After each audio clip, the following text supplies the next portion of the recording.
Fermez les yeux un instant et imaginez cette scène. Un groupe de voyageurs épuisés dérive sur une mer déchaînée. Les vents hurlent, les vagues se brisent contre la coque de leur bateau. Parmi eux, un homme nommé Tamim Addari. Autrefois chrétien, il avait trouvé la lumière de l'islam. Son destin allait le conduire vers l'une des plus étranges rencontres de l'histoire. Leur embarcation fut frappée par une tempête si violente qu'ils perdirent toute notion du temps et de la direction. Leurs provisions s'amenuisaient, la peur grandissait. Après des jours de dérive, ils aperçurent enfin une île à l'horizon. Espérant y trouver refuge, ils débarquèrent sans savoir que cette terre inconnue cachait un secret gardé depuis des siècles.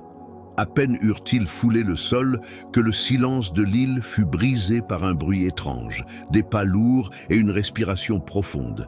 Des buissons sortit une créature étrange. Son corps était entièrement recouvert de poils épais. On ne distinguait ni sa tête, ni sa queue. La peur les saisit. Ils lui dirent « Malheur à toi, quelle créature es-tu donc ?» La bête répondit d'une voix humaine et rauque. Elle dit « Je suis Al-Jassasa. » Ce nom seul suffit à glacer le sang. Jamais ils n'avaient entendu pareille appellation. La créature leur dit simplement « Allez vers cet homme dans le monastère. Il vous attend et brûle d'impatience de connaître votre histoire. » Saisis de terreur, ils reculèrent. Était-ce un démon? Pourtant, Tamim et ses compagnons décidèrent d'avancer prudemment vers la direction indiquée. À l'intérieur d'une vieille construction, ils virent un homme immense, robuste et entièrement enchaîné. Ses poignets et son cou étaient liés par du fer. Ses yeux brillaient d'un éclat profond, surnaturel. Les voyageurs s'arrêtèrent net. L'un d'eux demanda « Qui es-tu » L'homme leva la tête. Sa voix grave résonna « Vous ne pouvez me nuire, car je suis lié. Mais vous, qui êtes-vous » Tamim répondit « Nous sommes arabes. Une tempête nous a poussés jusqu'ici. Une bête étrange, Al-Jassasa, nous a conduits à toi. » Ah, l'homme enchaîné demanda « Parlez-moi des palmiers de Baïssam.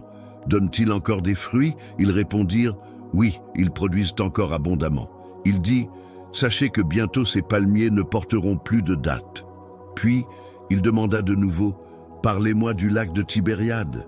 Contient-il encore de l'eau ?»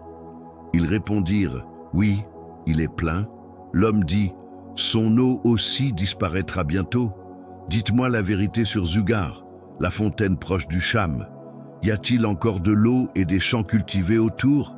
Ils répondirent affirmativement. L'homme répondit « Sachez qu'un jour viendra où cette source s'asséchera et les plantes qui l'entourent mourront. » Puis il demanda « Parlez-moi de l'homme illettré, le prophète des Arabes. Qu'a-t-il fait ?» Les voyageurs parlèrent de sa sortie de la Mecque. Un léger sourire apparut sur le visage du prisonnier. « Lui ont-ils obéi ?» demanda-t-il. Ils répondirent « Oui, ils lui ont prêté allégeance. » Alors il dit « Il est préférable pour eux de lui obéir. » À cet instant, l'atmosphère sembla s'assombrir. L'homme enchaîné releva lentement la tête et fixa Tamim Addari. Il dit « Je suis le Messie, le faux Christ, Al-Masih ad-Dajjal. Bientôt, il me sera permis de sortir. Lorsque cela arrivera, je parcourrai la terre entière en 40 jours. Aucun lieu ne m'échappera. Mais il y aura 2 lieux sacrés qui me seront interdits, la Mecque et Médine. Chaque fois que je tenterai d'y entrer, des anges m'en empêcheront. Les anges tiendront leurs épées dégainées. » Sa voix était pleine d'une fureur contenue. Tamim et ses compagnons ressentaient un effroi immense. Le Dajjal parla encore. « Les signes de ma sortie sont déjà visibles. Sachez que mon heure se rapproche. » Ces paroles s'enracinèrent profondément dans le cœur de Tamim, témoin de ce secret qui allait marquer la fin des temps. Alors, pour confirmer sa parole, le Dajjal attrapa lentement un bâton posé à côté de lui. Ses chaînes grincèrent tandis qu'il le brandissait. Il frappa le sol de sa main liée et déclara « Voilà, c'est ici Taïba, c'est-à-dire Médine. C'est cette terre qui m'est interdite. » Ces mots résonnèrent comme une malédiction contre la cité du prophète, protégée par les anges d'Allah jusqu'à la fin des temps. Sahih Muslim, Hadith 1942. Tamim Addari dit « Par Allah, lorsque le messager d'Allah nous a parlé de lui, C'était exactement ce que nous avions vu. Tout concordait, les chaînes, les paroles, les signes. Et en effet, lorsque Tamim rapporta cette histoire à Médine, le prophète réunit les compagnons dans la mosquée et confirma chaque mot du récit. Il frappa même le sol avec son bâton et dit « C'est bien Taïba, c'est Médine, protégée des imposteurs ». Le prophète expliqua que cette rencontre était un signe majeur pour les croyants, car le Dajjal n'est pas un mythe, mais une réalité dont les croyants doivent se prémunir. Dans un autre hadith authentique, il dit « Aucun prophète n'a été envoyé sans avertir son peuple du Dajjal ». Sahih al-Bukhari. Ce mensonge incarné se présentera comme un dieu, mais seuls ceux qui ont la foi verront la vérité. Son front portera l'inscription Kafir, mécréant. Le prophète nous a avertis. Celui qui entend parler du Dajjal, qu'il s'éloigne de lui, car par Allah, un homme viendra à lui se croyant ferme dans sa foi, et il finira par le suivre à cause des doutes que le Dajjal semera en lui. Hadith authentique. Ainsi, le danger du Dajjal n'est pas seulement dans sa force, mais dans sa séduction spirituelle. Il ne viendra pas les armes à la main, mais avec des promesses, des illusions et un discours de lumière. Beaucoup le prendront pour le Messie ou même pour Dieu. C'est pourquoi le prophète nous a recommandé de mémoriser les 10 premiers versets de la sourate Al-Kahf, car ils seront une protection contre ces tentations et ces mensonges. Les vrais croyants sauront reconnaître le Dajjal, car le prophète nous a laissé des signes clairs et irréfutables. Il a dit, entre ses 2 yeux sera écrit le mot « kafir », mécréant, lisible par tout croyant qu'il sache lire ou non. Sahih al-Bukhari. Ce signe invisible aux yeux des égarés sera une lumière pour ceux qui auront gardé la foi dans leur cœur, prouvant qu'Allah protège ceux qui, lui, sont sincèrement dévoués. Mais avant même que le Dajjal ne paraisse, le monde aura connu la venue d'un grand dirigeant juste, l'imam Mahdi, descendant du prophète par sa fille Fatima, qu'Allah l'agrée. Il apparaîtra à la Mecque au moment où la confusion régnera, lorsque les gens ne sauront plus distinguer la vérité du mensonge. Il réunira les croyants sous une bannière unique et préparera la communauté à affronter la plus grande épreuve de l'humanité.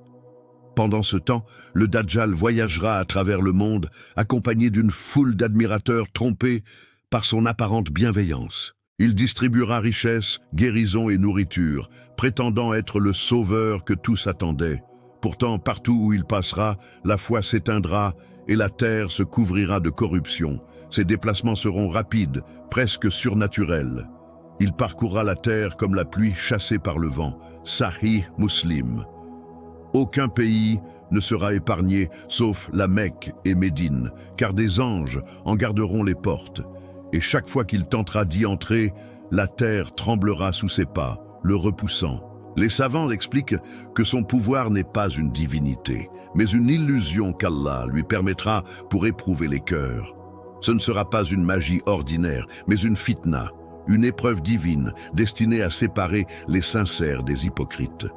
Durant cette période, les croyants devront se réfugier dans la patience, la prière et la récitation du Coran.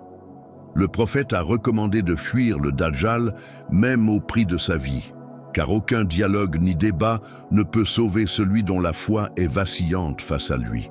Et lorsque l'humanité semblera perdue, Allah enverra un secours immense. Issa ibn Maryam, Jésus, que la paix soit sur lui, descendra du ciel à l'aube, les mains posées sur les ailes de 2 anges. C'est lui qui mettra fin à la supercherie du Dajjal et rétablira la vérité sur terre.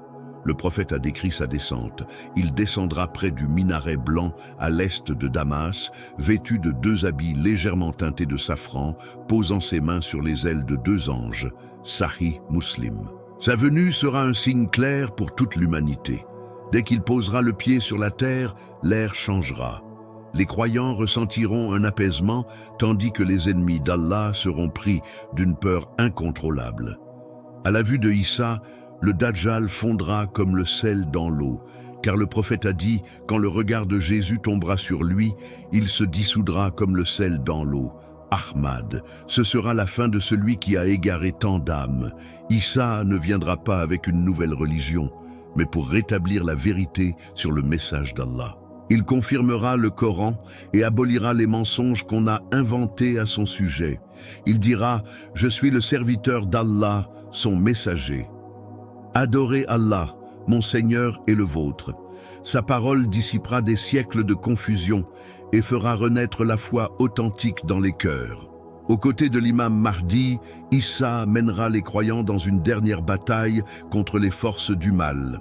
Ils triompheront par la permission d'Allah, non pas par les armes, mais par la foi et la soumission totale à leur Seigneur. Après la mort du Dajjal, le monde connaîtra une ère de paix, de justice et d'abondance comme jamais auparavant. Le prophète a dit « Les richesses seront si abondantes qu'il n'y aura plus personne pour accepter la charité. » Sahih al-Bukhari. La terre donnera ses fruits, les bêtes vivront paisiblement, et les hommes se salueront avec sincérité, sans haine ni jalousie. La lumière de la foi régnera sur chaque foyer. Dans cette époque bénie, Issa accomplira le pèlerinage à la Mecque, guidera les croyants dans la prière et vivra parmi eux comme un homme ordinaire. Il se mariera, aura des enfants et restera sur terre 40 ans avant qu'Allah ne le rappelle à lui. Son corps sera enterré près du prophète à Médine. Cette période rappellera à l'humanité que toute épreuve, même la plus sombre, trouve sa fin dans la volonté d'Allah. Le triomphe de la foi sur la tromperie du Dajjal symbolisera la victoire éternelle du vrai sur le faux, du bien sur le mal. Après la disparition du Dajjal et l'établissement de la paix, Tamim ad-Dari et ses compagnons se rendirent compte de l'importance de garder leur foi intacte. Le prophète les avait avertis que ces récits n'étaient pas des contes, mais des signes réels et des leçons pour toute l'humanité. Chaque croyant devait rester vigilant, renforcer sa foi et se préparer à toute épreuve par la patience et le rappel d'Allah. Le récit de Tamim rappelle que la connaissance des signes de la fin des temps est un outil précieux. Comprendre le rôle de l'imam Mahdi, la venue de Issa et la tromperie du Dajjal permet aux croyants de ne pas être égarés, de rester fermes et d'enseigner la vérité à leurs proches. Comme le prophète l'a dit, connaître les signes de l'heure est un moyen de renforcer la foi. Sahih Muslim. Avant de conclure, souvenez-vous que la plus grande protection contre le Dajjal est la foi sincère, la prière, le dhikr, l'évocation d'Allah et la lecture de la sourate Al-Kahf. Ces pratiques quotidiennes sont vos boucliers spirituels et vos lumières dans l'obscurité des épreuves. Elles permettent de discerner le vrai du faux, même quand le monde entier sera ébloui par ses illusions. Ô Allah, protège-nous du Dajjal, fortifie notre foi, fais que nous restions fermes dans ton chemin et guide nos cœurs vers la vérité. Permets-nous de suivre le messager et de bénéficier des signes que tu as révélés afin que nous ne soyons jamais égarés. Et enfin, pour tous ceux qui regardent cette vidéo, n'oubliez pas de vous abonner, de laisser un commentaire avec vos réflexions et de partager ce rappel avec vos proches. Ces histoires sont une lumière pour nos cœurs, et chaque geste compte pour répandre la vérité et la guidance. Rappelez-vous que la foi ne se limite pas à écouter, mais à mettre en pratique ce que nous apprenons, à enseigner à nos enfants et à rester fermes face aux épreuves. Le récit de Tamim ad-Dari et la rencontre avec le Dajjal sont un avertissement et un guide pour chaque croyant sincère. Que cette vidéo vous inspire à renforcer votre foi, à méditer sur les signes de l'heure et à toujours chercher refuge auprès d'Allah contre toute tentation et épreuve. Que vos cœurs restent purs et vos âmes attachées au chemin droit, jusqu'au jour où Allah réunira les croyants dans la lumière éternelle.